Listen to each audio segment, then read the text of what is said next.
గుడ్డుగాడు ఏంటి కూర్చొని నిద్రపోతున్నాడు, పడుకొని హాయిగా నిద్రపోవచ్చుగా అనుకుంటున్నారు కదా. వీడికి మెండారం పట్టేసిందని చెప్పి డాక్టర్ దగ్గరికి వెళ్ళాడు. డాక్టర్ అడిగాడు, నీకు మెడ ఎందుకు పట్టిందిరా, అసలు ఎట్లా పడుకుంటావు అన్నాడు. అయ్యా ఇట్లా పడుకుంటానయ్యా, ఒక్కోసారి ఆరేసుకొని ఇట్లా కూడా పడుకుంటానయ్యా, ఇంకొకసారి తలపైకి పెట్టి పడుకుంటానయ్యా, ఇంకొకసారి ఇట్లా పడుకుంటానయ్యా అన్నాడు. అదేంట్రా ఎప్పుడు పైనే ఉన్నావు, అసలు నువ్వు కింద స్ట్రైట్గా ఎప్పుడు పడుకోవా అన్నాడు. అయ్యా అబ్బలే వాళ్ళయ్యా, ఎందుకు పడుకోనయ్యా, కింద పడుకున్నప్పుడు ఈ లడ్డు కానీ దిండులాగా వాడతానయ్యా, చిన్నప్పటి నుంచి అలవాటు పడిన పానం కదయ్యా, పోవటం కట్టమయ్యా అన్నాడు.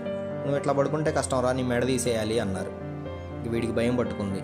ఇప్పుడిప్పుడే మనకు ఫాలోయింగ్ వస్తుంది, ఈ టైంలో కుర్చీ దిగానంటే ఉన్న ఫాలోయింగ్ అంతా పోయిద్ది, అందరు లడ్డు గడికి ఫ్యాన్స్ అవుతారు, రాజ్యాలు పోయినా కిరీటాలు తీసేది లేదు, నేను తగ్గేదే లేదు, కుర్చీ దిగేదే లేదు అని చెప్పి కుర్చీలోనే నిద్రపోవాలని డిసైడ్ అయ్యాడు.